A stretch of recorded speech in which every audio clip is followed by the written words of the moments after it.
Assalamualaikum warahmatullahi wabarakatuh.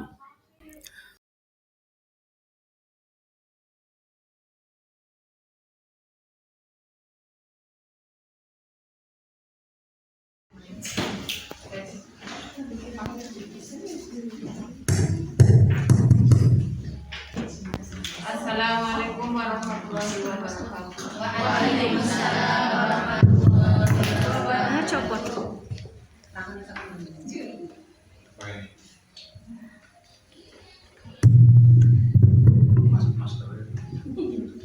Nah.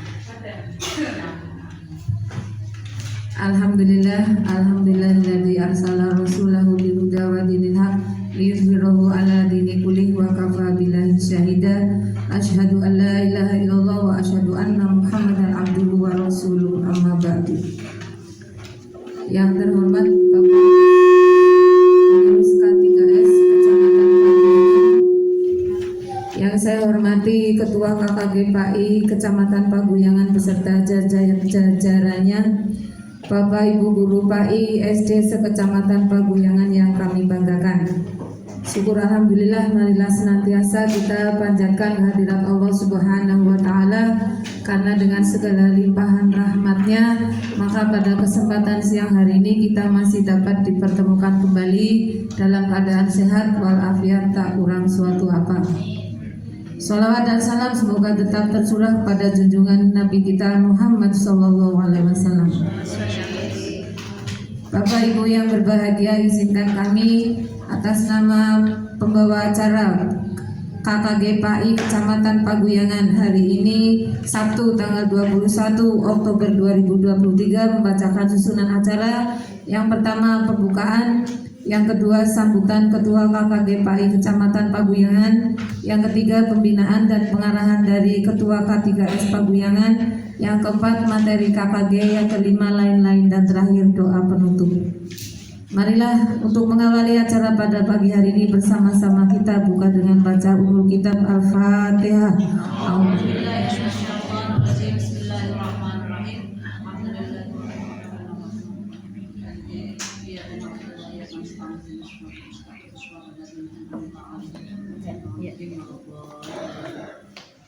Meningkat pada acara yang kedua adalah sambutan atas nama Ketua KKGPAI Kecamatan Paguyangan kepada Bapak Solahuddin MPD, kami persilahkan.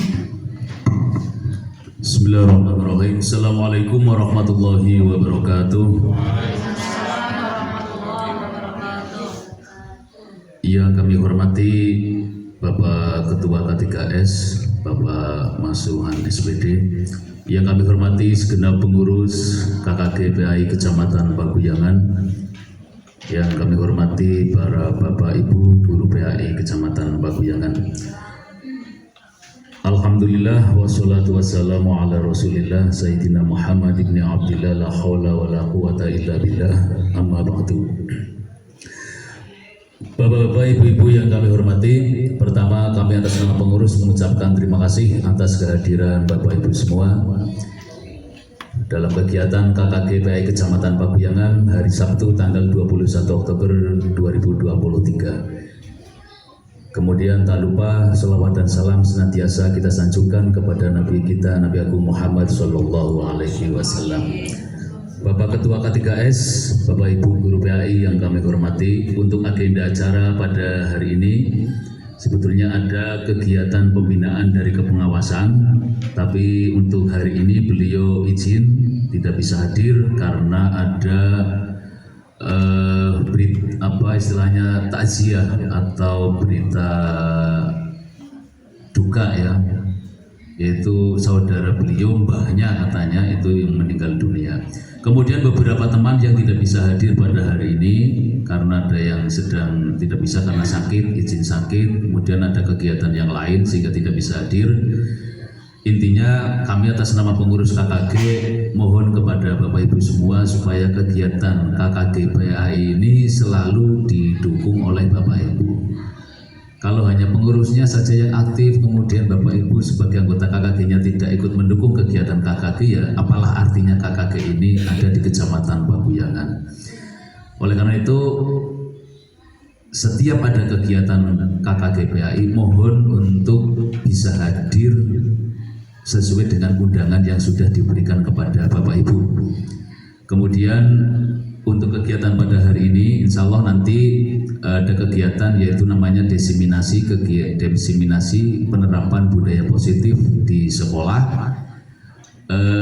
Mohon dari Bapak Ibu nanti meluangkan waktunya sekitar 45 menit atau 50 menit untuk kegiatan ini.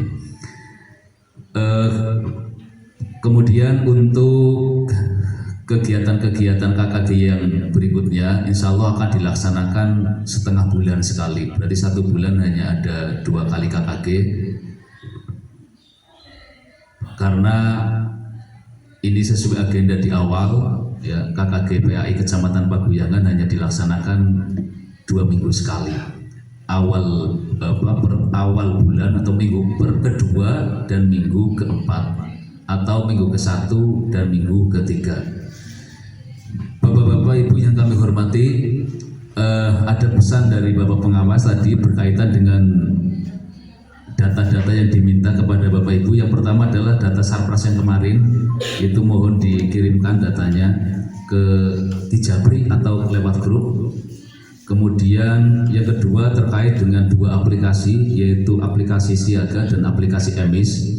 Untuk aplikasi Emis dan Siaga perlu Bapak Ibu ketahui, mulai bulan ini kedua aplikasi ini sudah sinkron dengan Dapodik, sehingga khususnya yang di Emis, Bapak Ibu tidak bisa mengedit beberapa data, misalnya nomor NIK, nama, gelar, itu tidak bisa. Yang bisa mengedit siapa? Yang bisa mengedit adalah operator sekolah melalui aplikasi Dapodik.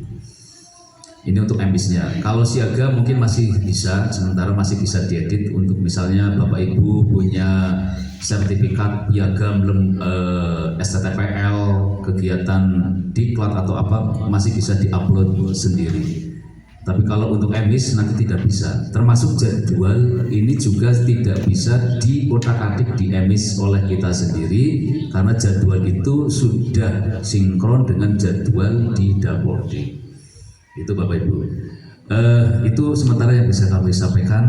Nanti lain-lain akan kita bahas di setelah acara inti nanti. Demikian, kurang lebihnya mohon maaf. Kami akhiri. Assalamualaikum warahmatullahi wabarakatuh.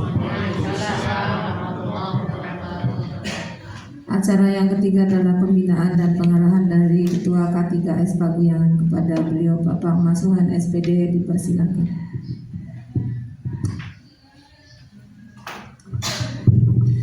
Bismillahirrahmanirrahim. Assalamualaikum warahmatullahi wabarakatuh.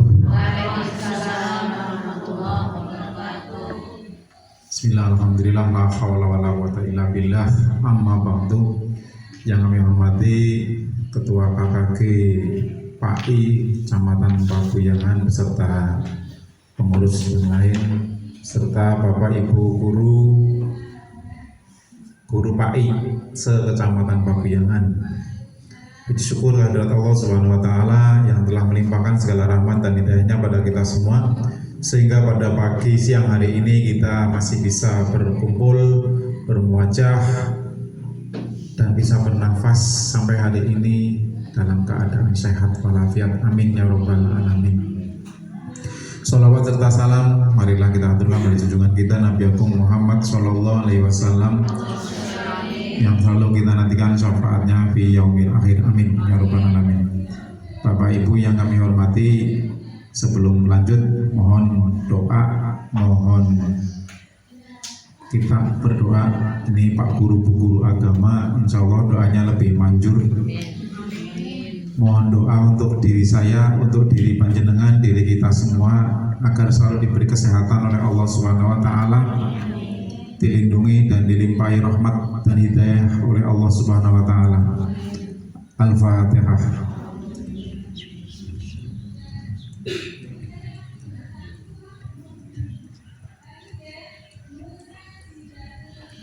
Amin, amin ya rabbal alamin. Semoga apa yang kita doa, kita panjatkan dikabul oleh Allah Subhanahu wa taala.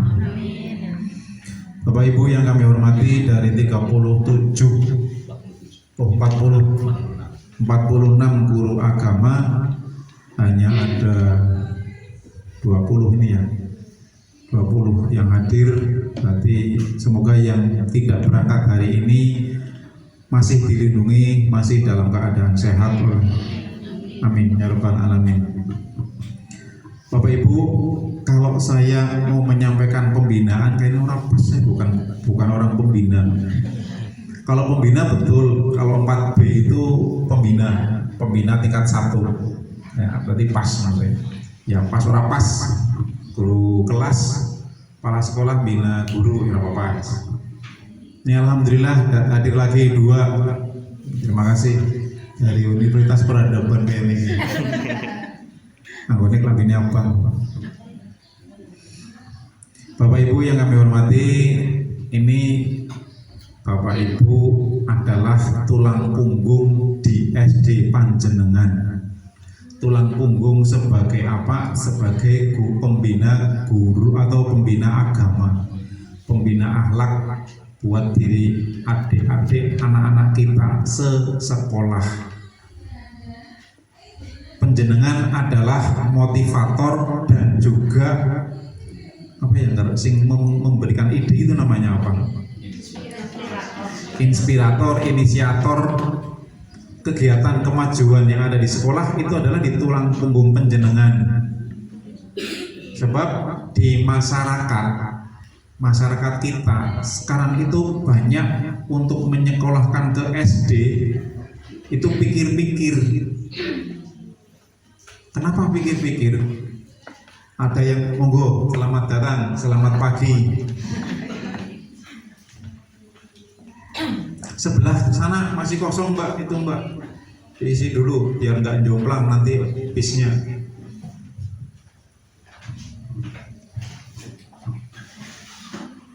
Sekolah atau menyekolahkan ke SD itu kalau tidak apa istilahnya terpaksa, ada keterpaksaan karena munge sing paling perep. Angger bisa tah pan nyekolahnane maring MI atau sekolah SDI atau sekolah unggulan keagamaan. SD Al-Fatih panjenengan paham? Ada yang berguru SD Al-Fatih di sini. Nah, saya acung jempol terhadap panjenengan untuk SD Al-Fatih. Di sana murid-muridnya banyak. Akali sekolah nabi wingi tapi muridnya 151.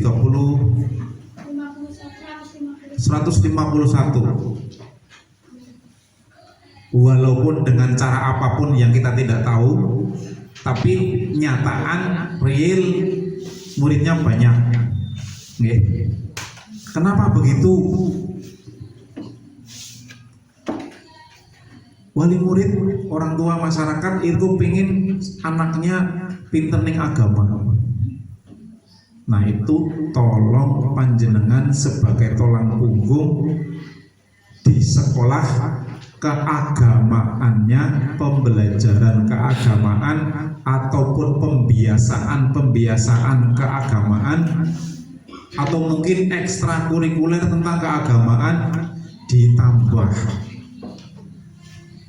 Lah orang sempat Pak Guru, ya diusahakan bareng-bareng, dicak bareng-bareng kabeh mangkat, walaupun bidang keagamaan toh teman-teman guru kelas kalau diajak bersama-sama insya Allah mereka juga akan siap.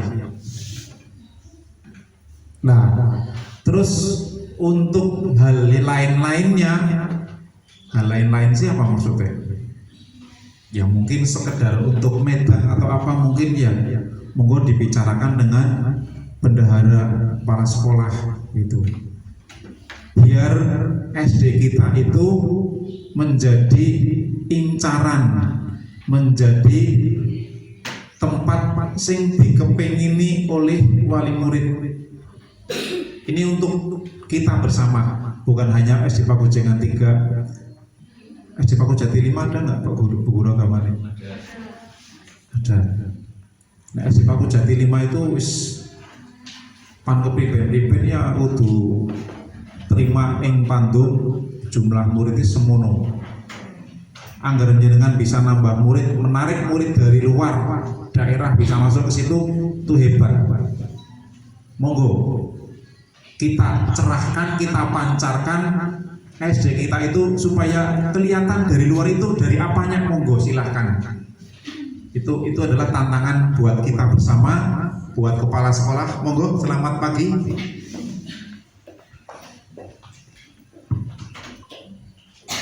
Tantangan buat kita bersama, baik guru olahraga, guru agama, guru kelas maupun kepala sekolahnya pertama. Itu mohon tolong penjenengan di keagamaan itu adalah ujung tombak. Sebab di masyarakat kepingin ini anake diulang agama luwih akeh. Itu.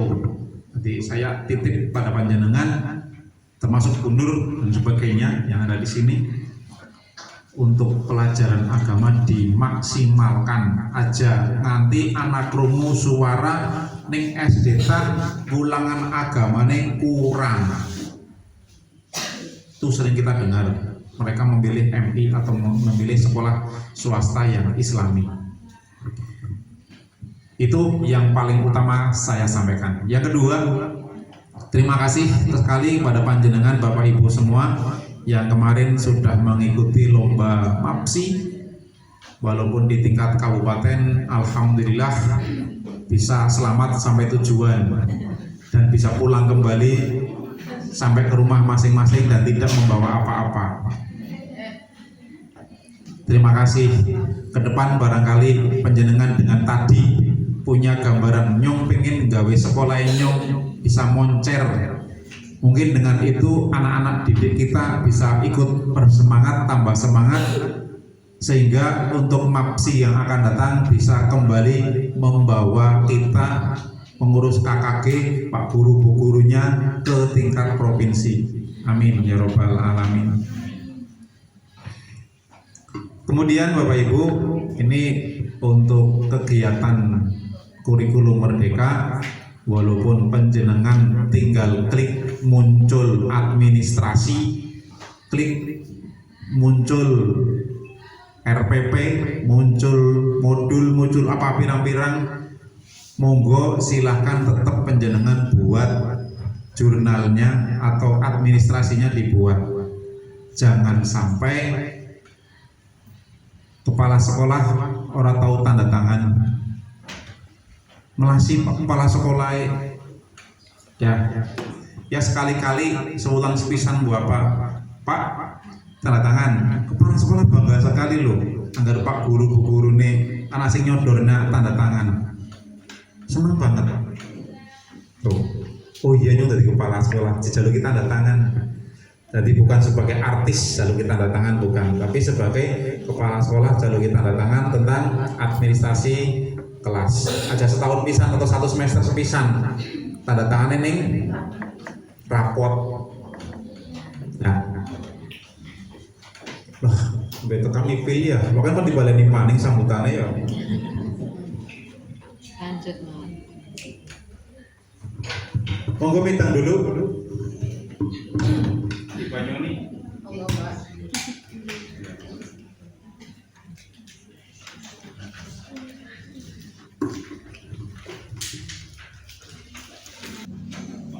Berapa mas? 30-an ya? Ya, sambil medang monggo silakan saya lanjutkan sedikit. Baleni murah ya? Buatan saya, derajat saya. Baleni titik kenapa apa lah?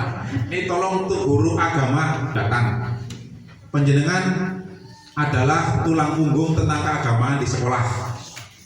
Sekolahnya bisa moncer, bisa bersinar sungguh dari bidang agamanya. Sedikit saya ulang.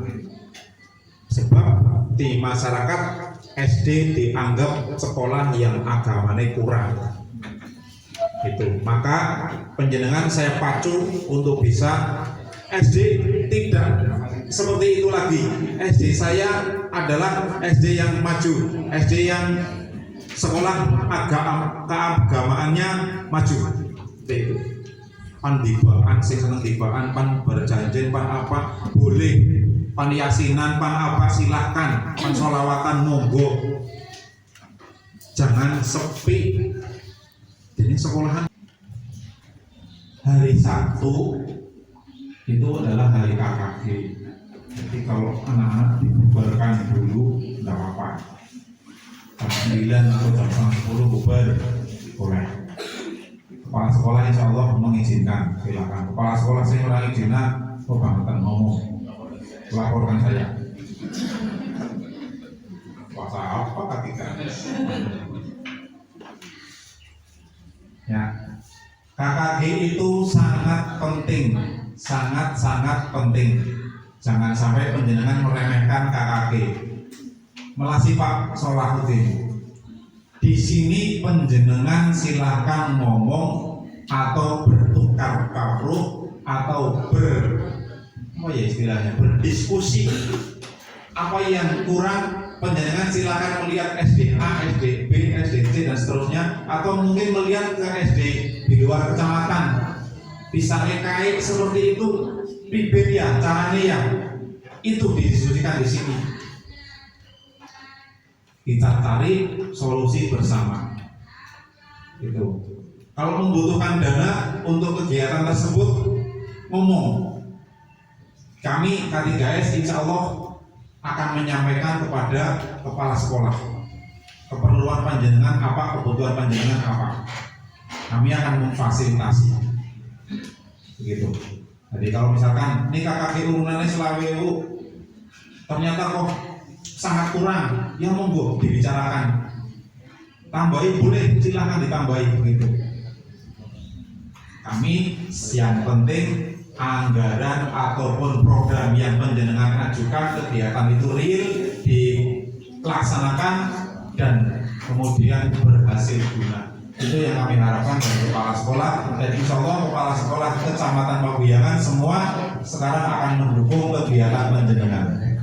Dari saya cukup sekian motivasi yang saya sampaikan, semoga bisa panjenengan camkan, bisa panjenengan laksanakan dan bisa efektif di sekolah. Matur nuwun. Assalamualaikum warahmatullahi wabarakatuh. Waalaikumsalam warahmatullahi wabarakatuh. Kami sampaikan terima kasih atas pembinaan dan pengalamannya. Untuk acara selanjutnya adalah materi perKKG-an yang akan disampaikan oleh Bapak Solahuddin MPD. Padanya disilakan.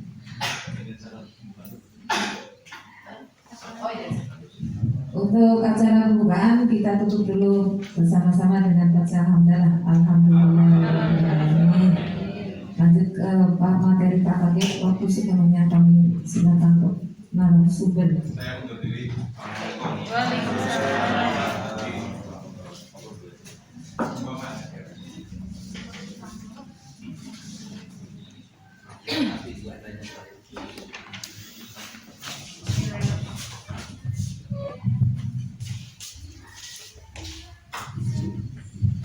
Assalamualaikum warahmatullahi wabarakatuh. Bapak Ibu sehat? Alhamdulillah. Bapak Ibu, hari ini kita KKG mengadakan kegiatan rutin KKG PAI yang seharusnya jadwalnya tanggal berapa ya Pak? 28. Tapi nanti dimajukan hari ini dimajukan, berarti nanti tanggal 28 itu berarti ditiadakan nih Pak, dimajukan hari ini. Nah, hari ini sebenarnya materinya itu tentang tadinya mau tentang emisi Pak, emis nanti terakhir. Lah, sama materi-materi lain terakhir. Ini yang pertama, mohon maaf, minta waktunya untuk materi dari Pak Solah narasumbernya, yaitu tentang budaya positif. Bapak Ibu sudah pernah dengar apa itu budaya positif? Barisan, oke. Bapak Ibu sudah tahu sendiri ya bahwa sekolah itu adalah rumah kedua bagi siswa. Maka supaya anak-anak itu nyaman berada di rumah keduanya, di sekolahnya, maka harus kita sebagai guru itu harus memberikan sesuatu yang membuat mereka nyaman. Salah satunya yaitu dengan menerapkan disiplin positif. Disiplin positif itu seperti pembiasaan-pembiasaan yang bernilai positif yang diterapkan pada diri siswa. Bapak Ibu pernah tidak memberikan hukuman kepada anak? Pernah. Menurut Bapak Ibu itu yang terbaik apa tidak? Iyalah. Apakah hukuman itu adalah solusi yang terbaik? Iya, katanya ada yang iya dan kosong tidak. Nah, nanti untuk lebih jelasnya nanti kita akan bahas bersama Pak Solah, dipanggil. Kemudian sebenarnya hukuman itu bukan solusi yang terbaik Bapak Ibu, tetapi mungkin solusi yang terakhir jika memang sesuatu yang sebelum hukuman itu tidak bisa benar-benar diterapkan, seperti disiplin positif. Ada segitiga restitusi, kemudian ada banyak ya Pak Solah, nanti diterangkan sama Pak Solah. Baik Bapak Ibu, untuk lebih jelasnya tentang disiplin positif akan dijelaskan oleh narasumber kita yaitu Bapak Solah Suudin MPD. Kepada dia silakan. Monggo Pak Solah. Mohon izin berdiri Bapak Ibu. Untuk yang kedua kalinya, Assalamualaikum warahmatullahi wabarakatuh.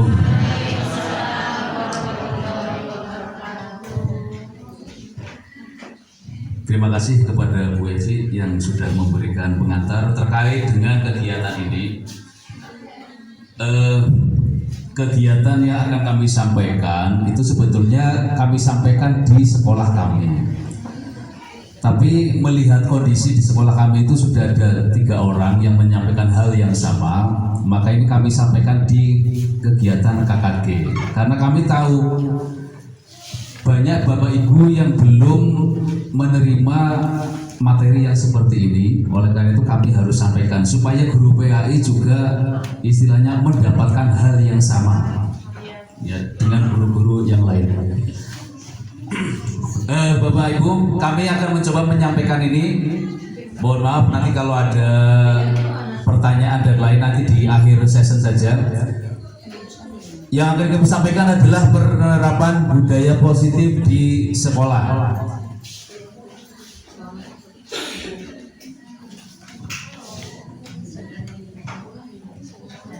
Tujuan dari kegiatan ini bisa kami baca adalah untuk memahami konsep pendidikan Ki Hajar Dewantoro dihubungkan dengan konsep budaya dan lingkungan positif di sekolah yang berpihak pada murid.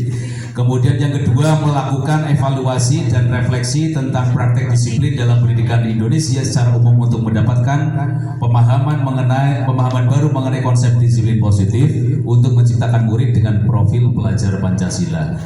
Memahami peran sebagai guru untuk membangun budaya positif dengan menerapkan konsep disiplin positif dalam berinteraksi murid. Nah, ini kita sudah mulai mengenal istilah disiplin positif. Jadi kata disiplin ada tambahannya adalah disiplin positif.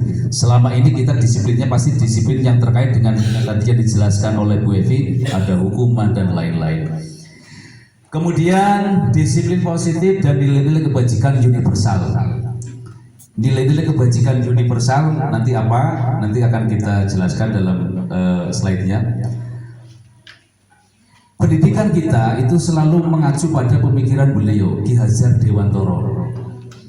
Ada yang tahu nama aslinya Ki Hajar Dewantoro? Itu kan nama di taman siswanya menjadi Ki. Kalau nama aslinya siapa Bapak Ibu? Ada yang masih ingat? Pelajaran sejarahnya. Kalau tidak salah, mau dikoreksi, kalau tidak salah namanya itu Suwardi Surya Ningrat. Itu nama aslinya. Kemudian karena beliau mendirikan taman siswa, maka di taman siswa itu para gurunya mendapatkan gelar Ki. Nama lengkapnya menjadi Ki Hajar Dewantoro. Sampai sekarang nama guru-guru dan kepala sekolah di lembaga pendidikan taman siswa di Jogja itu nama depannya ada Ki. Mungkin kalau di pondok pesantren Kiai, Ustadz gitu. Kalau di taman siswa namanya Ki. Bapak pendidikan kita Ki Hajar Dewantoro menyatakan bahwa di mana ada kemerdekaan disitulah harus ada disiplin yang kuat. Sungguh pun disiplin itu itu bersifat self disiplin, yaitu disiplin dari diri kita sendiri yang mewajibkan kita dengan sekeras-kerasnya. Tetapi itu sama saja, sebab jikalau kita tidak cakap melakukan self disiplin, wajiblah penguasa lain mendisiplinkan diri kita. Dan peraturan demikian itulah harus ada di dalam suasana yang merdeka. Maksudnya anak disiplinnya positif tetapi dalam suasana merdeka. Kemudian kita lanjut, teori Ki Hajar Dewantara ini selaras dengan pendapat dari seorang psikiater yang bernama Dr. William Glasser yang menamakan teorinya adalah choice theory, yaitu kemudian beliau meluruskan beberapa miskonsepsi. Miskonsepsi itu pemahaman yang salah tentang makna bahwa guru itu dapat mengontrol murid dalam hal apa saja yang bisa dikontrol dan yang tidak bisa dikontrol. Miskonsepsinya, apa miskonsepsinya atau pemahaman konsep yang salah? Ini kami sebetulnya ada ice breaking tapi lupain ice breakingnya.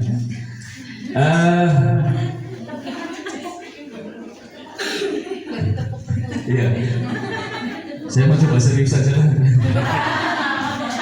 Pertama, miskonsepsinya apa? Yaitu ilusi guru mengontrol murid. Pada dasarnya kita tidak dapat memaksa murid untuk berbuat sesuatu jika murid tersebut memilih untuk tidak melakukannya. Kita di alam yang sekarang ini kita agak kesulitan mengontrol murid karena memang tidak bisa. Kita tidak bisa mengontrol murid.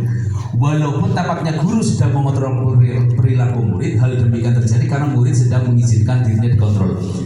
Jadi misalnya begini saja lah, yang paling gampang. Kalau di SD-nya itu Bapak Ibu nanti pakai tangan itu ya, tangan tertutup.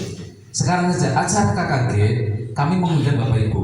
Kami tidak bisa mengontrol Bapak Ibu untuk hadir di sini. Kenyataannya memang begitu. Ada yang bisa hadir, ada yang tidak bisa hadir. Kalau tadi Pak Ketua K3S, silakan KKG mau bikin apa silakan. Ya kami bikin. Tapi tidak mungkin kami bisa menggerakkan semua guru PAI. Karena kami pengurus tidak akan bisa mengontrol Bapak Ibu. Karena kontrol yang sebenarnya nanti pada diri sendiri. Bapak Ibu lah yang mengontrol diri sendiri. Apakah mau ikut KKG? Apakah izin? Apakah untuk apa begitu? Itu semua pada Bapak Ibu sendiri. Ini perilaku ya, memiliki tujuan bahkan terhadap perilaku yang tidak disukai. Ini ilusi. Kemudian ilusi yang kedua, ilusi bahwa semua penguatan positif efektif dan bermanfaat. Penguatan positif atau bujukan adalah bentuk-bentuk kontrol. Bapak Ibu membujuk merayu siswa untuk disiplin, itu positif. Nanti berkebalikan dengan hukuman. Bapak Ibu memberikan hadiah untuk siswa, itu dalam rangka menekan disiplin. Ini juga menurut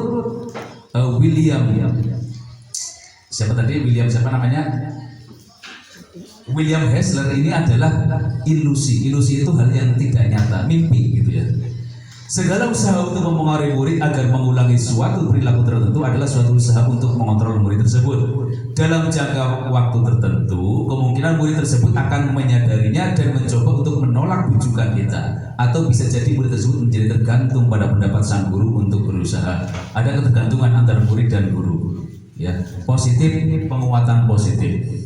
Oleh karena itu, dulu kami menganggap ini adalah sesuatu yang benar. Ketika anak didik kita juara 1 misalnya, kita kasih hadiah, itu kita anggap baik. Ternyata menurut teori sekarang itu hal yang ilusi, yang tidak positif. Dalam jangka panjangnya itu akan berdampak negatif bagi anak. Kemudian ilusi yang ketiga adalah bahwa kritik dan membuat orang merasa bersalah dapat menguatkan karakter. Menggunakan kritik dan rasa bersalah untuk mengontrol murid menuju pada identitas gagal. Identitas gagal itu akhirnya nanti murid merasa bersalah, merasa malu, merasa gagal dan lain sebagainya. Mereka belajar untuk merasa buruk tentang diri mereka sendiri. Mereka mengembangkan dialog diri yang negatif. Kadang-kala sulit bagi guru untuk mengidentifikasi bahwa mereka sedang melakukan perilaku ini karena seringkali guru cukup menggunakan suara halus untuk menyampaikan pesan negatif. Artinya berarti mulai hari ini kita sebisa mungkin tidak mengkritik siswa, tidak membuat mereka merasa bersalah. Nanti akan teknisnya seperti apa, cara seperti apa, nanti di slide berikutnya ada Bapak Ibu. Intinya kita ingin berusaha menerapkan sebuah disiplin yang positif, disiplin yang bisa membangun siswa untuk mengenali dirinya sendiri dan untuk menggali potensi mereka, potensi para murid-murid kita. Berikutnya, ilusi yang keempat, ilusi bahwa orang dewasa memiliki hak untuk memaksa. Ini juga termasuk ilusi. Banyak orang dewasa yang percaya bahwa mereka yang memiliki tanggung jawab untuk membuat murid-murid berbuat hal-hal tertentu. Apapun yang dilakukan dapat diterima selama ada sebuah kemajuan berdasarkan sebuah pengukuran kinerja.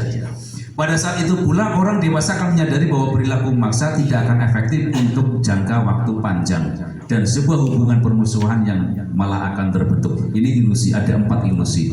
Ya, dalam teori pendidikan, dalam rangka menerapkan sebuah disiplin, ini semuanya adalah ilusi. Ilusi itu maksudnya berarti bisa jadi benar, bisa jadi salah, tapi lebih banyak negatifnya, sehingga dihindari di lembaga pendidikan. Kemudian makna disiplin dalam rangka menciptakan lingkungan positif, salah satu strategi yang perlu kita tunjuk kembali adalah penerapan disiplin di sekolah kita. Semua sekolah, semua lembaga apapun, organisasi apapun menginginkan sebuah disiplin. Disiplinnya dengan cara nanti menciptakan lingkungan yang positif. Kita menginginkan disiplin yang positif, maka lingkungan yang kita ciptakan juga lingkungan yang positif. Ya mohon maaf, teori ini tidak bisa diterapkan di lembaga pendidikan militer, tidak bisa. Ini di lembaga-lembaga sipil, terutama organisasi sipil, lembaga pendidikan sekolah dan lain-lain. Termasuk di beberapa pondok pesantren mungkin agak sulit diterapkan dengan model disiplin positif yang seperti ini. Agak rumit nanti. Tapi mudah, sebetulnya mudah diterapkannya. Makna disiplin dan nilai-nilai kebajikan universal. Ini nilai disiplin positif selalu seirama senada dengan yang namanya nilai-nilai kebajikan universal. Bapak Ibu, mari kita tanyakan ke diri kita sendiri bagaimana kita berperilaku. Mengapa kita melakukan segala sesuatu? Apakah kita melakukan sesuatu karena adanya dorongan dari lingkungan atau dorongan dari orang lain? Ini. Terkadang kita melakukan sesuatu karena kita menghindari rasa sakit atau ketidaknyamanan.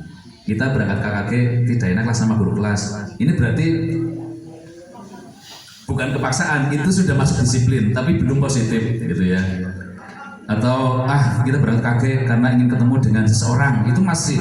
Nanti kaitan dengan motivasi juga Bapak Ibu. Disiplin positif, motivasi yang kita inginkan di kegiatan disiplin positif ini nanti ketemunya adalah motivasi. Bagi yang Bapak Ibu yang dulu kuliahnya temenanan di psikologi pendidikan, itu ada motivasi intrinsik atau motivasi internal, gitu ya. Baik, kita lanjut. Arti kata disiplin berasal dari bahasa Latin disiplina yang artinya belajar. Kata disiplin juga berasal dari akar kata yang sama dengan disiplin atau murid pengikut. Untuk menjadi seorang murid atau pengikut, seorang harus paham betul alasan mengapa mereka mengikuti suatu aliran atau ajaran tertentu, sehingga motivasi yang terbangun nanti adalah motivasi intrinsik bukan ekstrinsik. Ini disiplin positif itu munculnya dari motivasi intrinsik.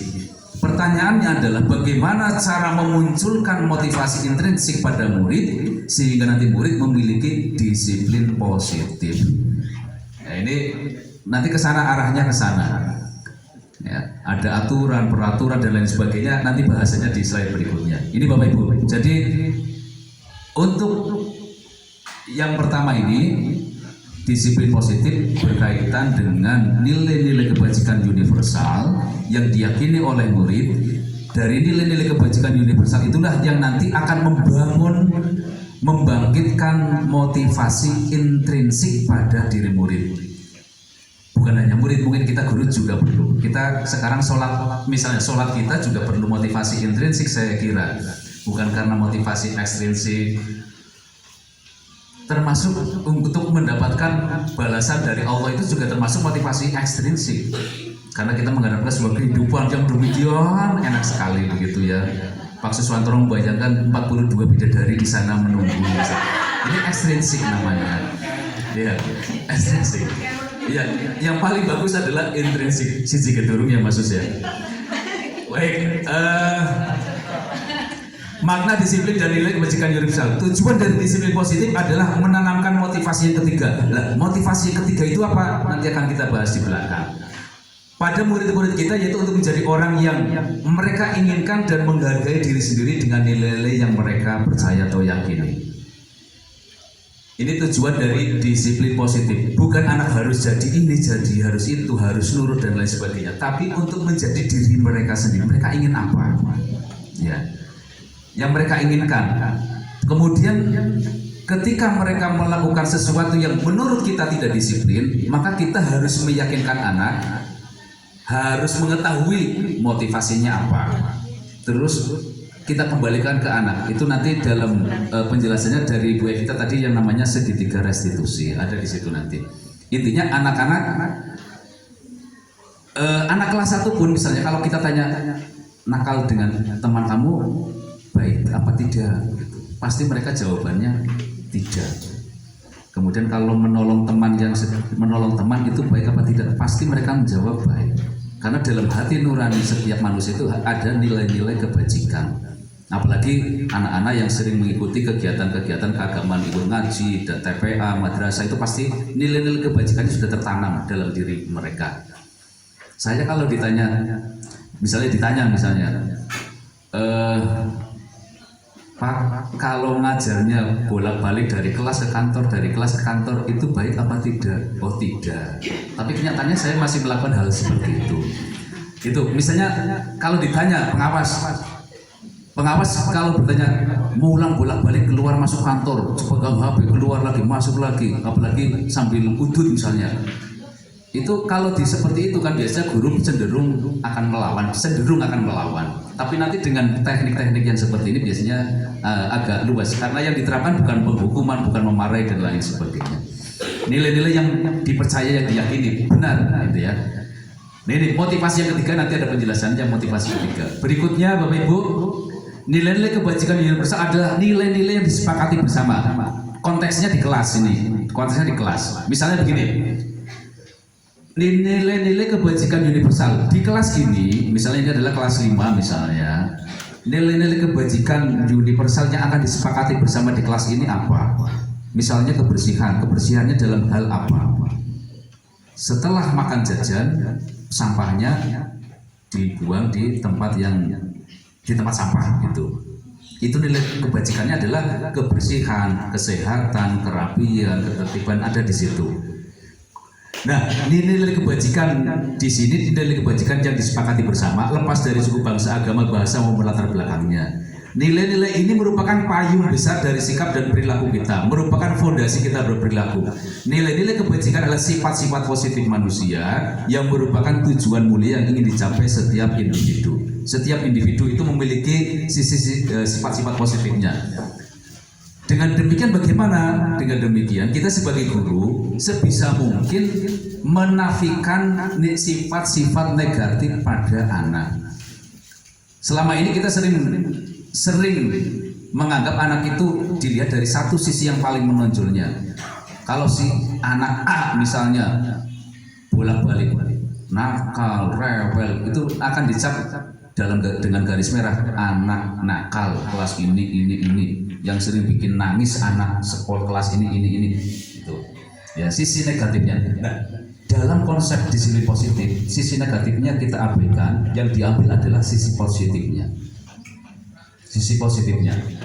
Misalnya ada anaknya nakal, sisi positifnya apa? Oh, dia seorang pinter, pemberani, kalau berkelahi 1 lawan 1 dia pasti paling duluan, misalnya gitu.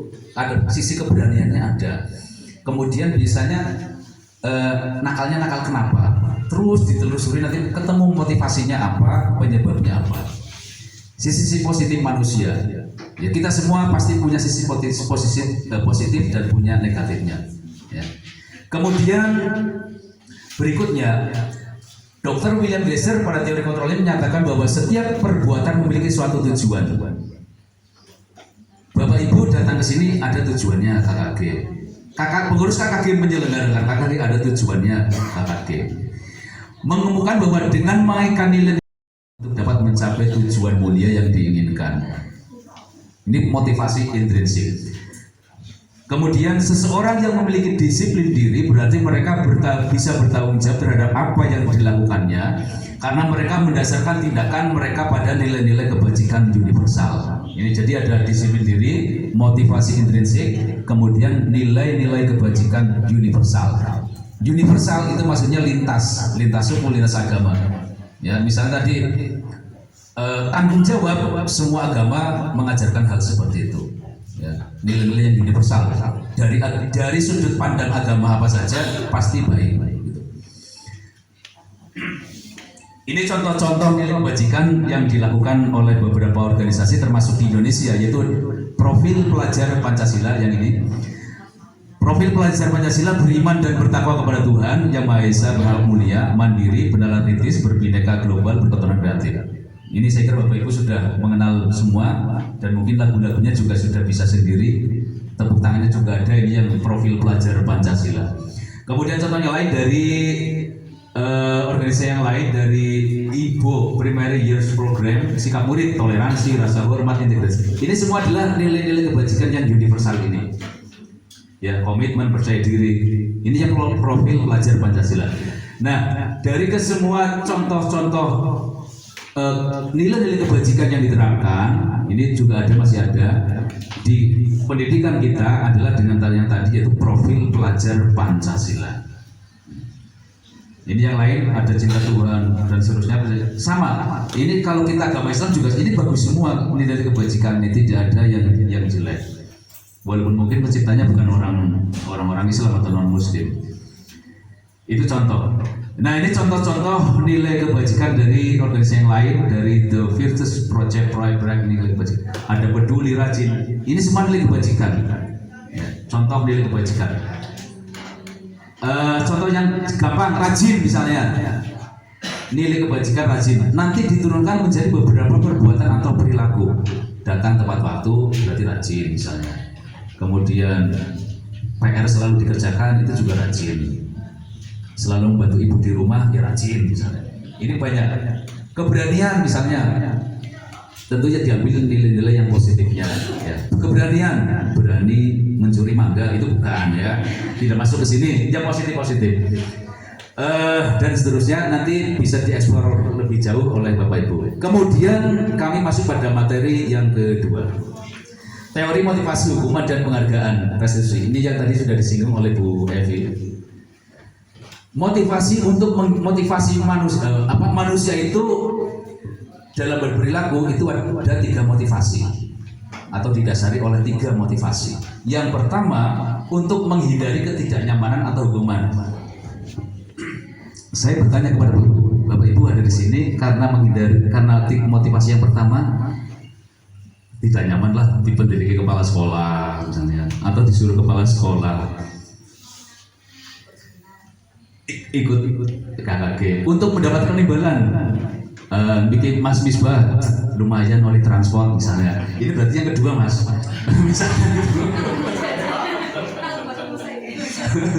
misalnya itu contoh, Mas itu contoh ya, contoh saya kesini senaknya lumayan dari Bunur di sini akeh mangkat ya, misalnya ini imbalan. Atau penghargaan dari orang lain, dapat penghargaan, dapat pujian dan lain sebagainya, baik penghargaan yang bersifat materi maupun non materi. Ini 3 motivasi dan ini hal wajar lah semua manusia. Kemudian yang ketiga, untuk menjadi orang yang mereka inginkan dan menghargai diri sendiri dengan nilai-nilai yang mereka percaya, dengan nilai-nilai kebajikan yang tadi. Untuk menjadi orang yang mereka, saya kesini ingin silaturahim, itu masih lebih bagus. Silaturahim, ketemu dengan teman-teman itu. Kita kangen, walaupun mungkin masih mendekati ke sini ya. Iya, ketemu bestinya misalnya di sini.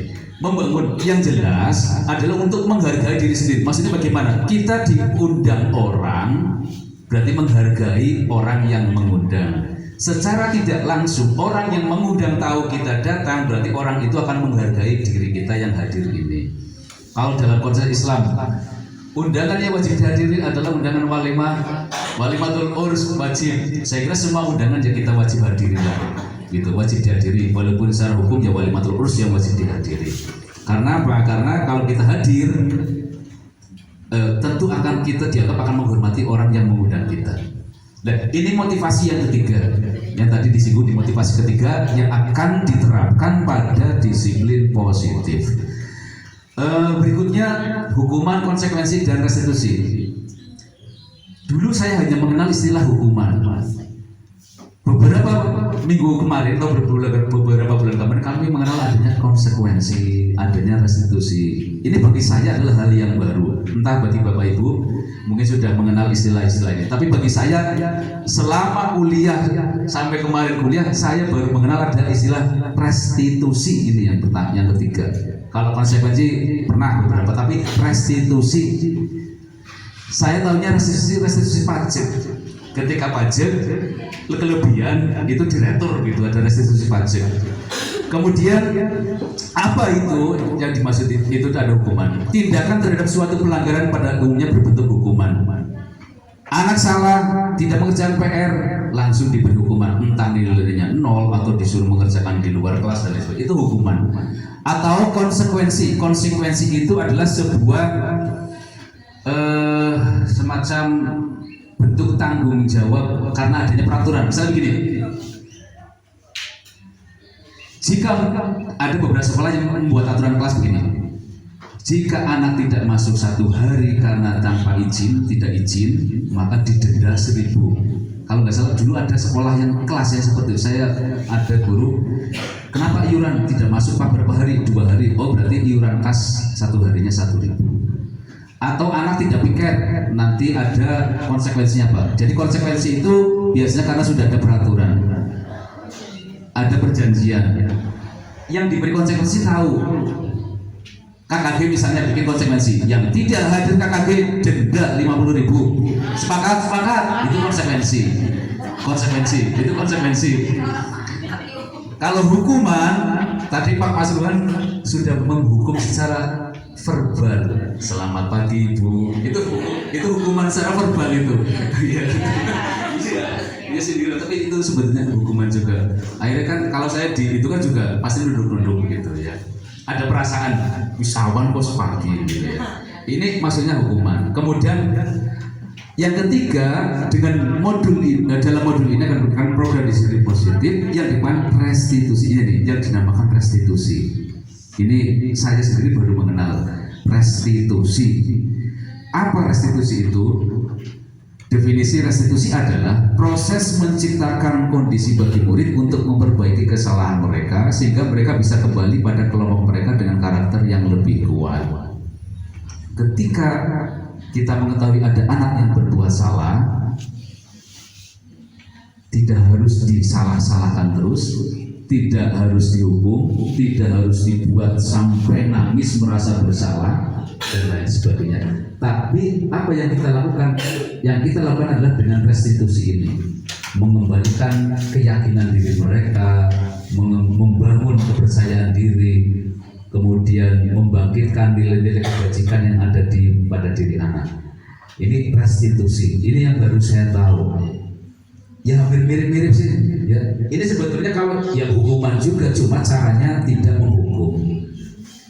Sama, artinya menghukum itu salah, ya kita tahu salah, maka harus diselesaikan. Jadi restitusi itu adalah sebuah upaya mencari solusi, tapi solusi yang positif.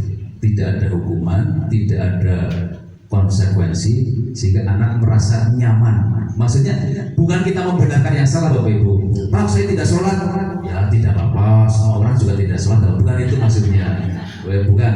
Maksudnya anak tetap harus sholat, tapi dengan cara memberikan kepercayaan diri kepada mereka, kemudian menumbuhkan motivasi intrinsik yang ada pada diri mereka sehingga mau sholat dengan sendirinya. Di awal-awal mungkin terpaksa. Bapak Ibu yang pernah di pesantren pasti hari pertama sampai 3 bulan pertama bangun pagi gaspol biasanya, taktok pengurus ya, nabui lemari atau meja kadang disiram ya, memilah disiram pakai gayung, suruh tangi jam 4 gitu, pas setengah 4. Itu mungkin di awalnya pakai itu, ada peraturan seperti itu. Restitusi Bapak Ibu. Restitusi adalah proses menciptakan kondisi bagi murid untuk memperbaiki kesalahan mereka sehingga mereka bisa kembali pada kelompok mereka dengan karakter yang lebih kuat. Restitusi juga merupakan proses kolaboratif. Kolaboratif sih apa bahasa gampangnya Mbak? Kerjasama yang mengajarkan murid untuk mencari solusi untuk masalah mereka dan membantu murid berpikir tentang orang seperti apa yang mereka inginkan dan bagaimana mereka harus memperlakukan online. Ini sangat ideal sekali kalau untuk di sekolah. Ya, anak menjadi mandiri, bertanggung jawab dan memiliki disiplin positif yang bagus, juga memiliki kepercayaan diri yang luar biasa dengan model restitusi ini.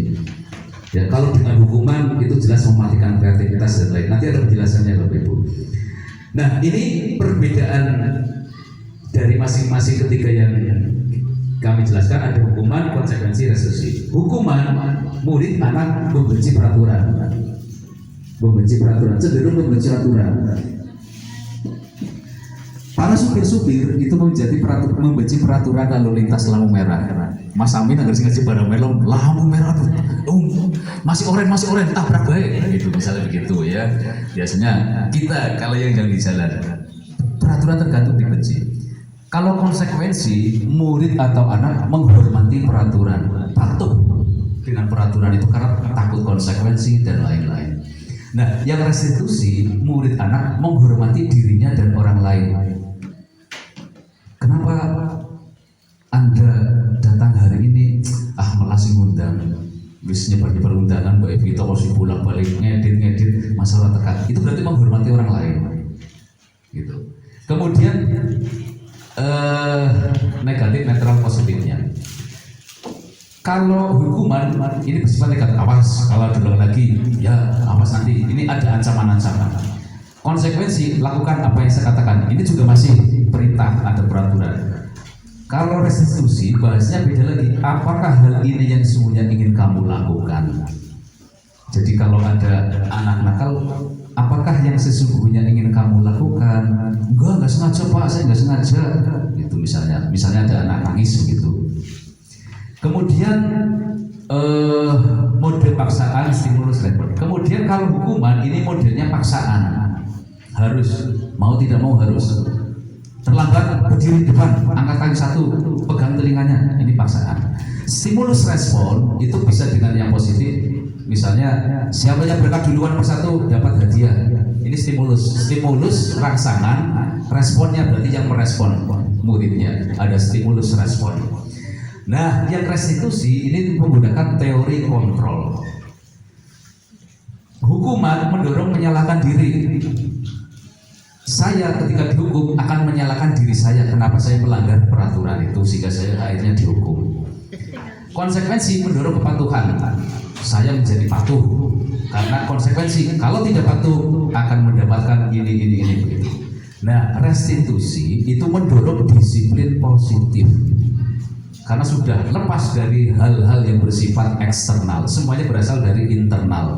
Maka yang muncul adalah dorongan disiplin positif. Tidak peduli, bukan cuek ya, bukan apatis, cuek atau semau gue, bukan. Pak, jangan jarang masjid, urusan aku masjid.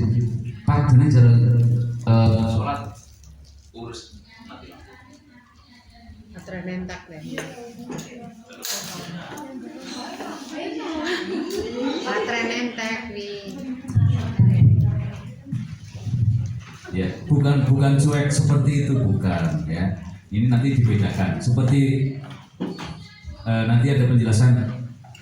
Pak, saya melakukan kesalahan, tidak apa-apa. Orang juga banyak yang melakukan hal itu. Tidak, bukan titik sampai di situ, tapi nanti ada lanjutannya. Kemudian konsep diri buruk, anak mengkonsep dirinya menjadi anak yang buruk. Konsekuensi, konsep dirinya baik. Restitusi, konsep dirinya menjadi kuat. Kemudian kalau hukuman, murid anak belajar menyembunyikan kesalahan, cenderung menyembunyikan kesalahan itu, serapat-rapatnya disembunyikan. Ya, kayak kasus Subang hampir 2 tahun baru terpecahkan misalnya gitu ya, disembunyikan serapat-rapatnya.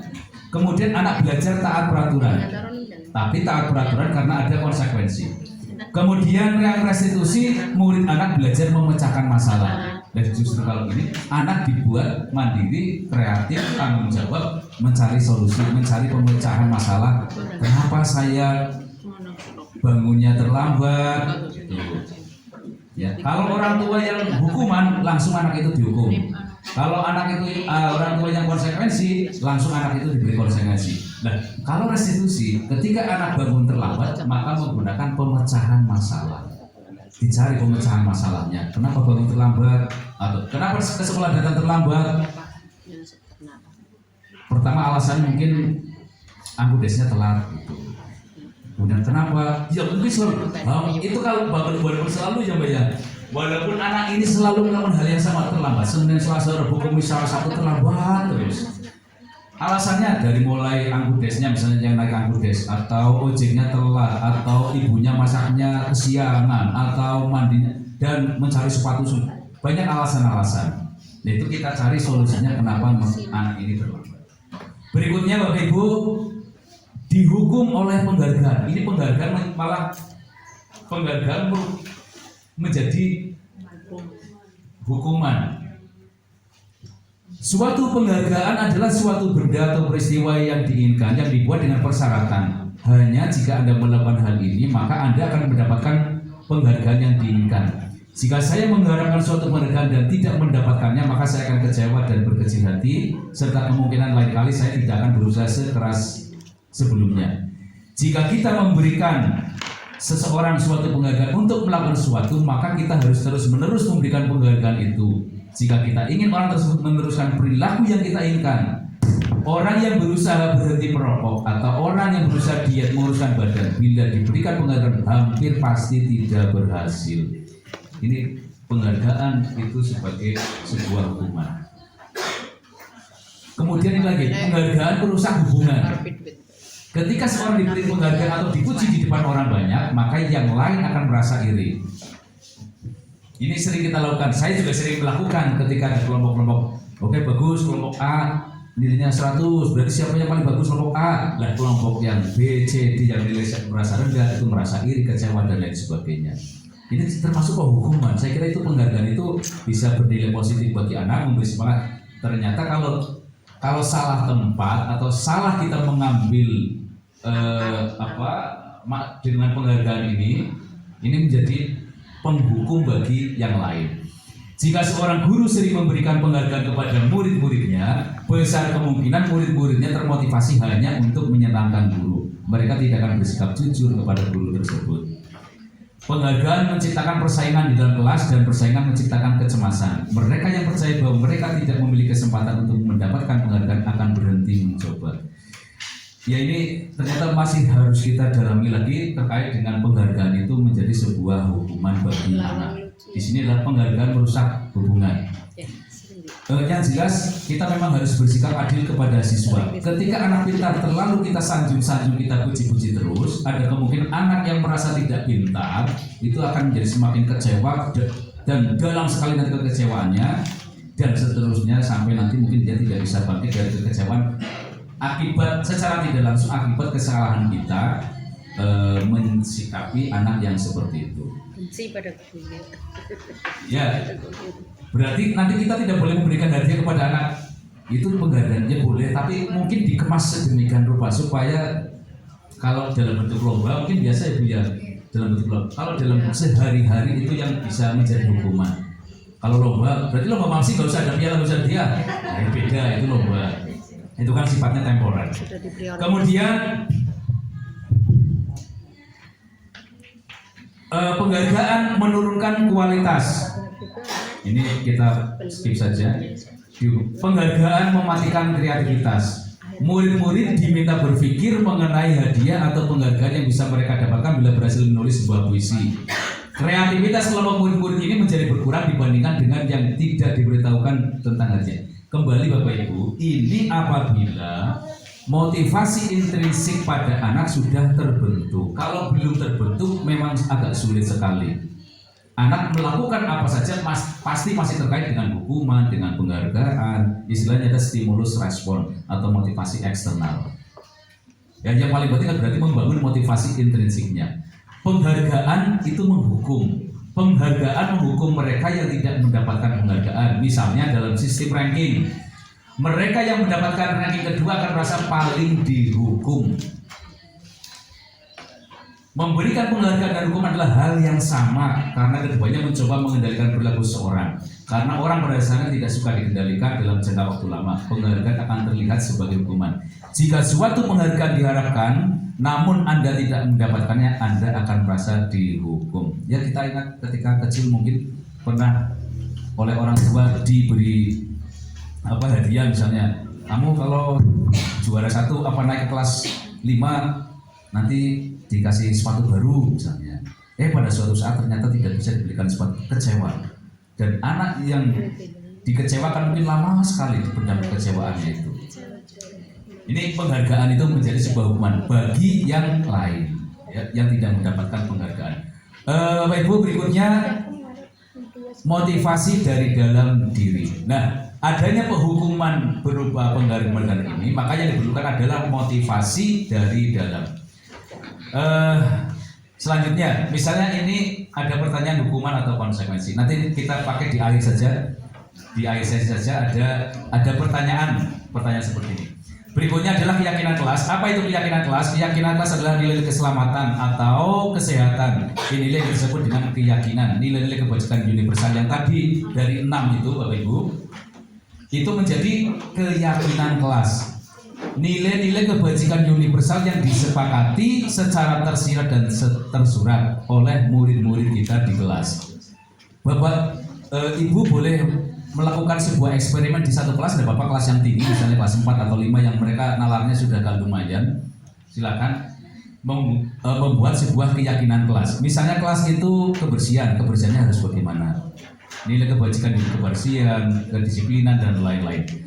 Murid-murid pun demikian. Mereka perlu mendengarkan dan memahami arti sesungguhnya tentang peraturan-peraturan yang diberikan. Apa nilai-nilai kebajikan di balik peraturan tersebut? Apa tujuan?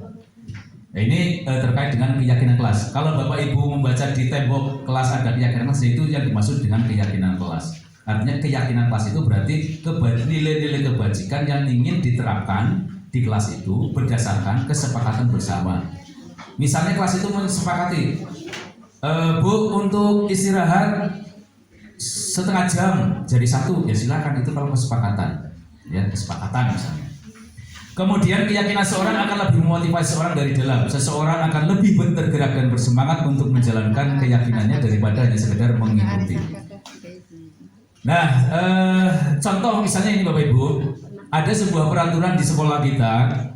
Misalnya ini di kelas ada peraturan kembalikan barang ke tempatnya. Kita masuk pada aplikasinya, kembalikan barang ke tempatnya. Ini peraturan. Nilai kebajikan yang dituju itu apa? Misalnya, ya misalnya bertanggung jawab, misalnya ketika anak meminjam barang di perpus dikembalikan, misalnya, atau anak meminjam barang ke teman dikembalikan.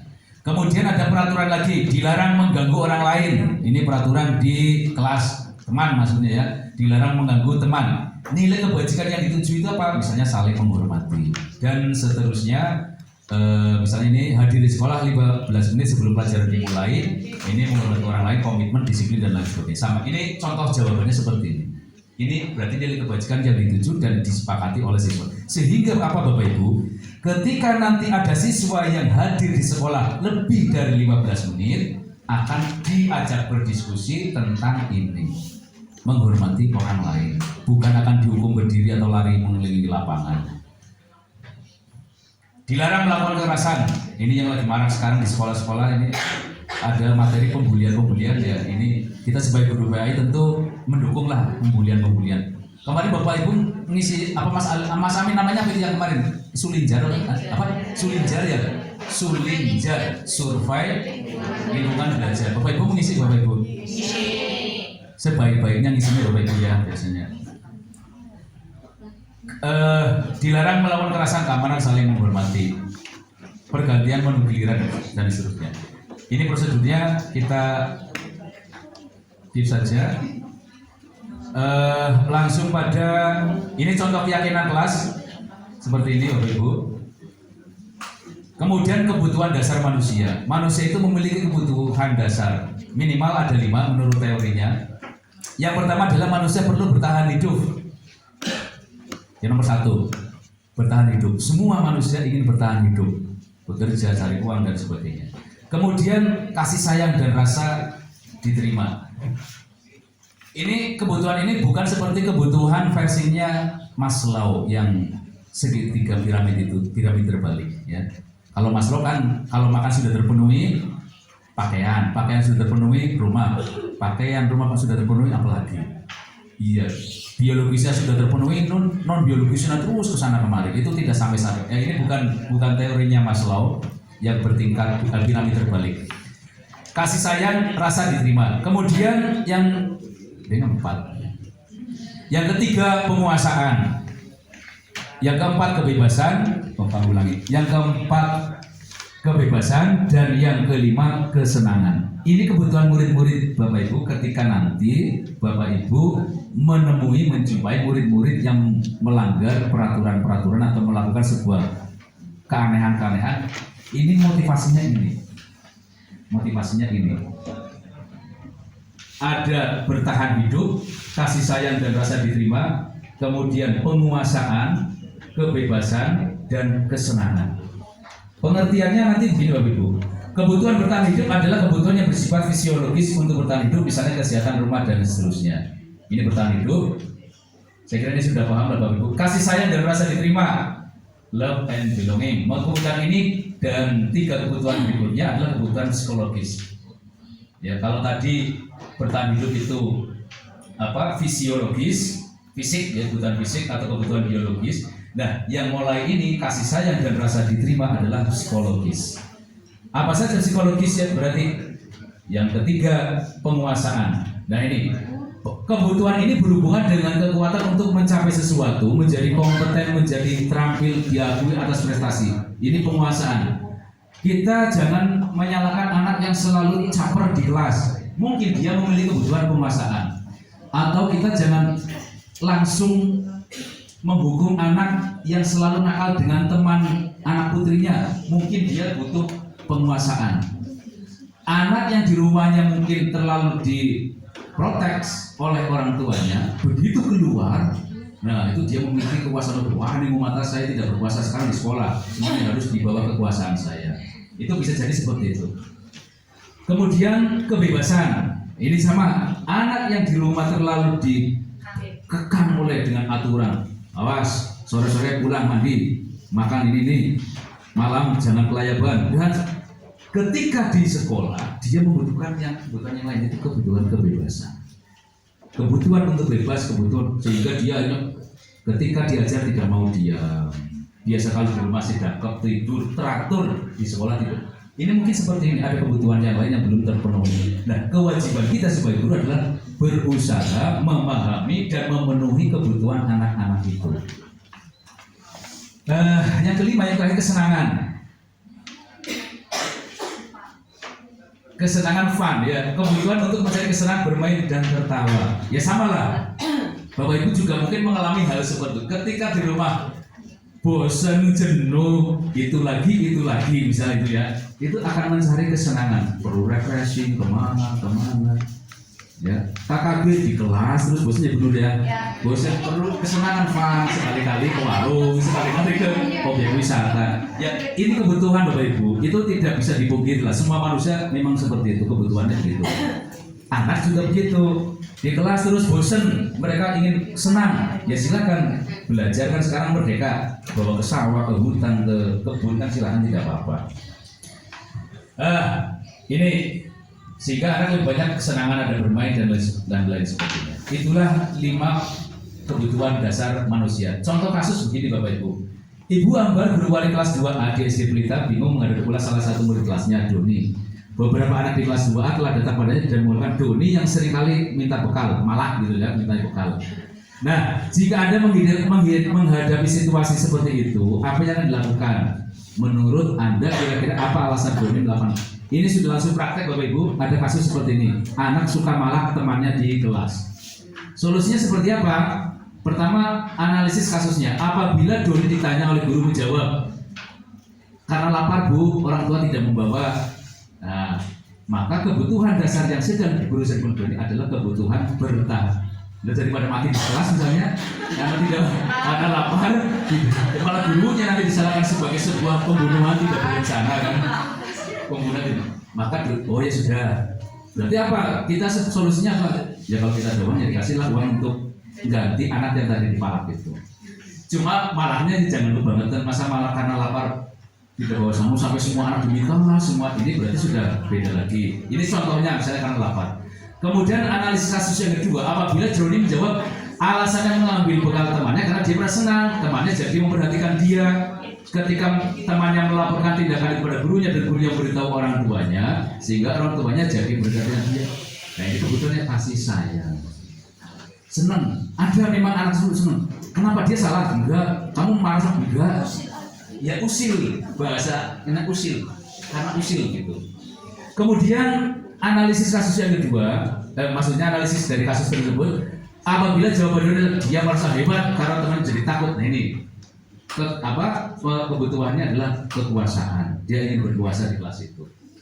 Temannya jadi takut. Ada di kelas, di sekolah kasus-kasus sepertinya ditemukan anak-anak yang seperti ini. Kemudian jika analisisnya yang keempat, jawaban Doni di atas adalah bahwa dia merasa bosan dengan bekal makanan. Ini kebalikan dengan kasus analisis yang pertama tadi. Yang pertama tidak bawa makanan, yang ini bawa bekal makanan, tapi bosan, ibunya bawakan yang sama, ndok kasih lagi, gadar lagi, ini lagi, bosan. Akhirnya dia ingin mencoba makanan teman-temannya. Berarti kebutuhannya adalah kebebasan. Ini dari keempat motivasi, lima motivasi ini pasti kita temukan pada diri anak-anak. Juga pada orang dewasa lah, pada kita juga sama lah. Kita ini kebebasan, ya. Bosan lagi tempe lagi pagi gorengan es, gorengan. Pasti suatu saat ingin mencari yang lain. Sekali-kali sate, soto gitu ya. Kemudian ada lagi yang melakukannya karena iseng, ini usil, ini senang ya, karena kesenangan. Lucu temannya jadi nangis dan sebagainya, dia bagi dia adalah sebuah kelucuan untuk hiburan dia. Ada memang kenyataannya, saya juga baru tahu ada 5 kebutuhan ya.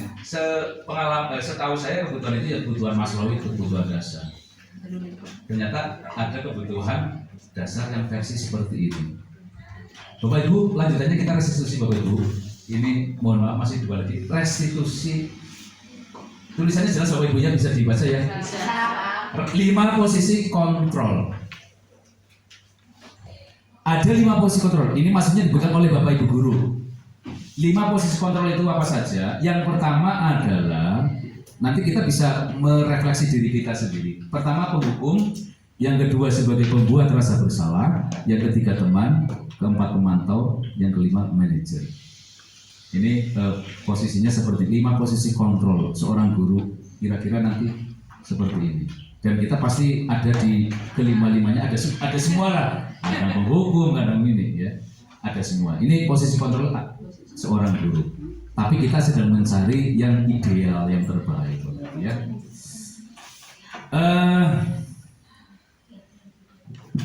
Contoh Bapak Ibu, ini ada sedikit tampilan. Ini video tidak bisa dibagikan Bapak Ibu, sehingga tidak kami tampilkan di slide ini karena ini kena nanti kena royalti, malah mungkin kena hak cipta. Ini video kami ambil dari itu Mbak, dari LMS Mbak. Tidak ada suaranya.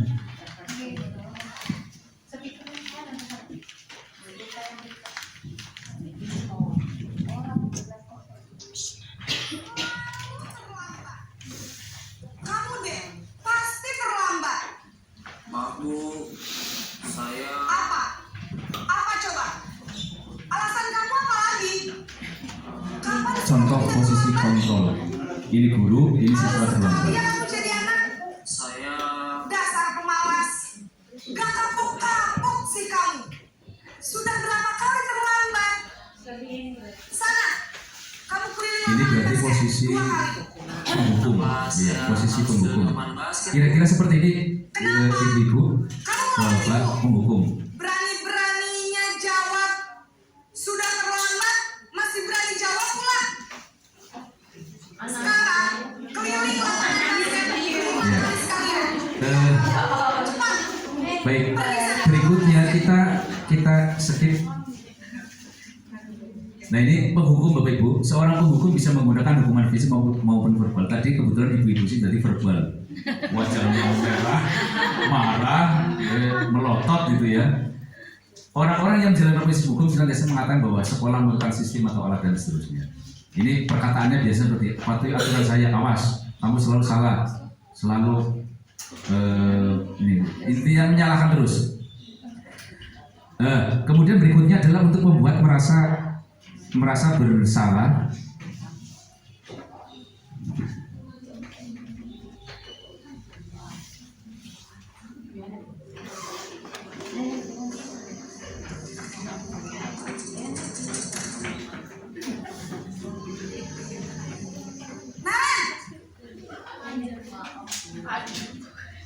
Ya, apakah kita salah satu dari posisi ini paling banyak yang paling sering Mas? Kamu kenapa terlambat lagi, nak? Ya Tuhan, Naren. Kamu senang ya bikin ibu susah ya? Kalau kamu terlambat lagi, nanti ibu yang ditegur bapak kepala sekolah, nak. Disangka ibu tidak bisa membina kamu. Duh, gimana ini? Maaf Bu. Duh, Gusti Naren. Kamu suka ya kalau ibu ditegur bapak kepala sekolah? Terus, sekarang ibu harus tulis apa ini di buku absen? Ini kamu sudah sering terlambat loh. Ibu harus apa coba? Maaf Bu. Maaf sekali. Ya sudah, lain kali jangan bikin ibu susah lagi ya nak ya. Ibu tidak akan kuat lagi kalau kamu begini terus. Bisa jantungan kalau ibu ditegur bapak kepala sekolah. Sana cepat ke kelas. Maaf ya Bu. Ya, Maaf. anak kan tidak bisa berkata apa lagi, hanya begitu menunduk terus. Itu sebagai tipe pembuat rasa bersalah. Anak betul-betul dibuat demikian bersalah itu ya karena memang salah sebetulnya, salah, terlambat. Posisinya Bu Guru suaranya sudah agak lembut daripada yang tadi, penghukum sudah, tapi dengan lembutnya, dengan keheningannya kadang-kadang membuat orang merasa tidak nyaman, bersalah atau rendah diri. Kata-katanya ini sering seperti ini, kecewa, takut kepala sekolah, dan merasa intinya anak menjadi merasa bersalah.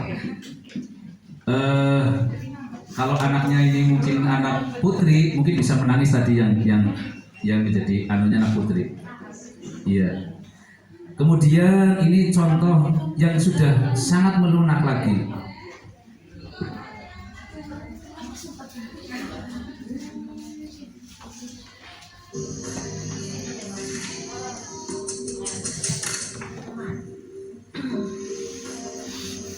Naren!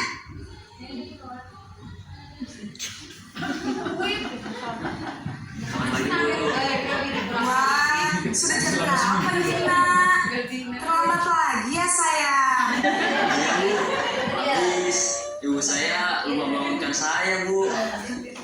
Kamu malah menyalahkan ibu kamu. Kamu bukannya anak yang larinya paling kencang. Kok terlambat sih? Iya Bu, saya memang terlambat bangun tadi. Jadi biarpun saya lari kencang, tetap gak kekejar Bu. Ya sudah sana. Nanti lain kali larinya lebih kencang lagi ya. Biar gak terlambat lagi. Bikin senang ibu. Demi ibu. Bisa kan? Bisa lah Bu. Ya sudah sana masuk kelas. Ibu beresin urusan absen kamu. Kamu ini ada-ada saja. Sudah lumayan. Ibu gurunya sudah mulai senyum. Ya memang seperti ini teman. Posisinya tidak akan menyakiti murid, namun tetap berupaya mengontrol murid melalui bersifat persuasi. Bisa negatif maupun positif. Positif di sini berupa hubungan baik terjalin, guru dan muridnya menjadi dekat interaksinya. Guru di posisi teman menggunakan umpan baik dan humor untuk mempengaruhi seorang, mereka dan seterusnya. Tapi ini Bapak Ibu, ada sisi negatifnya. Murid akan tergantung pada guru tersebut. Bergantung, lendot begitu dia kalau anak kecil, ya bergantung. Iya, kalau saya mata mungkin lendot Bu. Hal lainnya mungkin nih, murid bertindak untuk guru tertentu, sehingga ada kalau ditanya siapa guru favoritmu, Pak A, Bu A, itu mungkin dari si teman, tadinya menganggapnya seperti teman. Ini sudah agak mulai naik sedikit. Iya, sebagai pemantau. Pemantaunya seperti apa?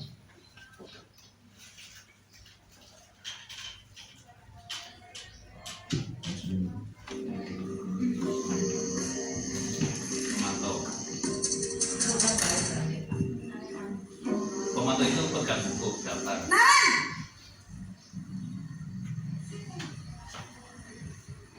Selamat pagi Bu.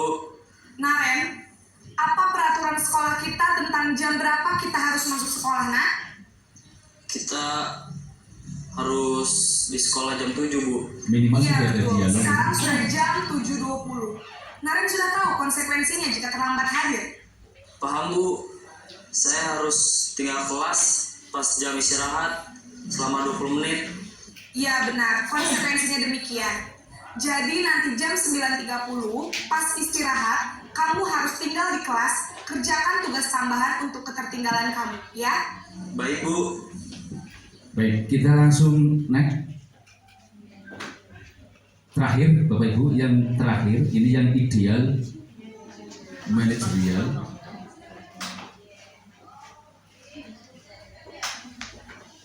Dan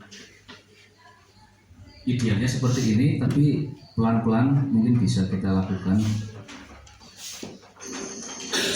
kayak apa manajer ini.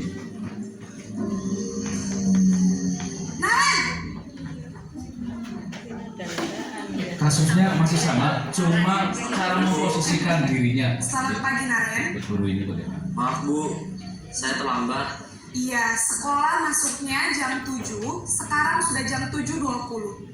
Jadi sekarang bagaimana ini, Naren? Maaf Bu, saya lupa setel alarm saya semalam. Baiklah, menurut kamu, keyakinan sekolah yang mana yang perlu kamu tingkatkan? Menghargai diri sendiri dan orang lain mungkin ya Bu. Setuju. Jadi, apakah Naren meyakini prinsip saling menghormati tersebut? Iya Bu, saya meyakininya. Apakah Naren bersedia memperbaiki masalah keterlambatan ini? Bersedia Bu. Bagaimana kamu akan perbaiki masalah keterlambatan ini? Saya akan coba untuk tidak lupa menyetel alarm saya Bu. Baik, kalau Naren lupa menyetel alarm di rumah, ada orang yang kira-kira bisa bantu mengingatkan tidak? Ada Bu, kakak saya, Kak Emma. Kira-kira seperti itu Bapak Ibu, ada mencari Selain Kak Emma, solusinya. ada ibu saya. Baik, jadi yang mengingatkan Naren adalah Kak Emma dan ibu kamu ya? Kira-kira akan mulai setel alarm kapan nih, Naren? Setelah pulang sekolah, akan segera saya lakukan. Baik, jadi Naren akan setel alarm untuk bangun besok pagi dan akan diingatkan oleh kakak dan ibunda Naren ya. Ada lagi yang mungkin perlu dilakukan, Naren? Agar tidak terlambat bangun lagi. Baik, intinya si murid Kelas sendiri untuk belajar. tidak harus diperintah oleh guru, tapi justru guru yang mencari kemampuan dari siswa tersebut. Berikutnya manajer ini, yang manajer seperti ini. Posisi terakhir manajer, posisi di mana guru bersuatu bersama dengan murid, mempersilahkan murid, mempertanggungjawabkan perlakuan dan seterusnya. Intinya murid diajak untuk menganalisis kebutuhan dirinya maupun kebutuhan orang lain. Ini yang ideal seperti ini, manajer. Ini contoh saja, seorang manajer kalau berkata apa yang dan seterusnya lah, tadi di dialog sudah ada. Yang terakhir Bapak Ibu, ini materi terakhir tentang segitiga restitusi yang tadi sudah disinggung. Ini juga hampir sama Bapak Ibu, memposisikan diri. Bagaimana ketika guru menghadapi sebuah kasus. Nah, ini segitiga restitusi Bapak Ibu. Segitiga restitusi ini segitiganya. kemudian restitusinya berarti nanti kegiatan-kegiatannya. Yang pertama segitiga restitusi adalah menstabilkan identitas. Kemudian menstabilkan identitas, kemudian yang kedua validasi tindakan yang salah. Jadi ada anak melakukan sebuah kesalahan, ini perlu divalidasi. Kemudian menanyakan keyakinan. Ini adalah sebuah solusi atau cara untuk menyelesaikan sebuah kasus di kelas atau di sekolah. Kasus yang dihadapi oleh anak. Menstabilkan identitas, validasi tindakan yang salah, kemudian menanyakan keyakinan. Ini juga ada cuplikan videonya, praktek dari segitiga restitusi.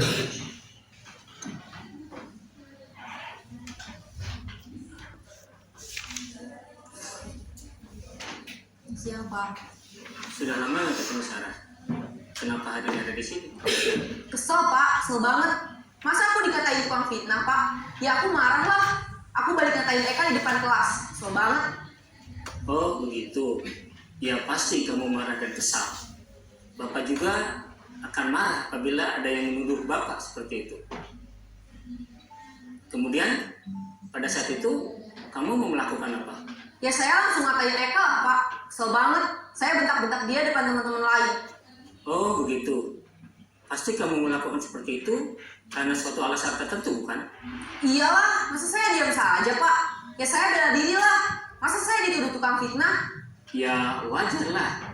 Mempertahankan harga diri itu sesuatu yang penting buat kamu. Untung kamu tidak bertindak lebih gegabah lagi. Hanya membentak-bentak. Iya Pak. Untung saya masih bersabar dan hanya membentak saja. Sudah gemes padahal. Ini validasi yang Saya salah. bela diri lah. Ya pasti ya. Tapi kamu memilih untuk tetap bertahan dan bersabar. Kamu memilih untuk tidak berbuat lebih parah lagi bukan? Iya. Nah, sekarang coba kita lihat lagi tindakan kamu yang bentak-bentak Eka di kelas. Tindakan kamu itu kira-kira sesuai dengan keyakinan kelas atau prinsip kamu tidak? Enggak lah Pak. Capek Pak jadi pemarah. Jadi keyakinan atau prinsip mana yang kurang sesuai dengan keinginan kamu? Ya, saya sebenarnya sangat menghargai orang lain. Mungkin saat itu saya menjadi emosi, jadi tidak menunjukkan sikap itu. Kamu meyakini tidak? Menghargai orang lain itu penting buat kamu. Yakinlah Pak. Iya, setuju. Kita harus saling menghargai.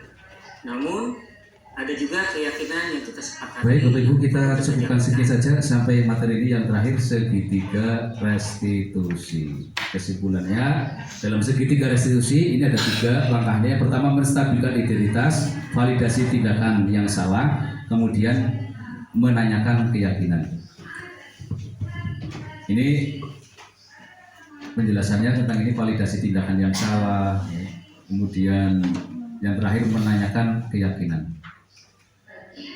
Sekian, terima kasih. Mohon maaf Bapak Ibu. Yang terakhir mohon waktu sedikit Bapak Ibu, kita ada apa namanya? Tanya dulu boleh Bapak? Nanti Bu. Kuis sebentar Bu Nur. Sabar Bu Nur. Kuis.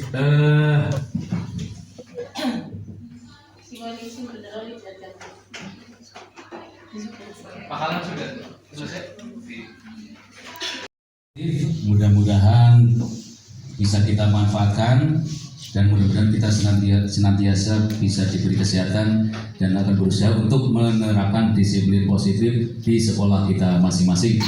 Dari awal hingga akhir kami akhiri. Wassalamualaikum warahmatullahi wabarakatuh.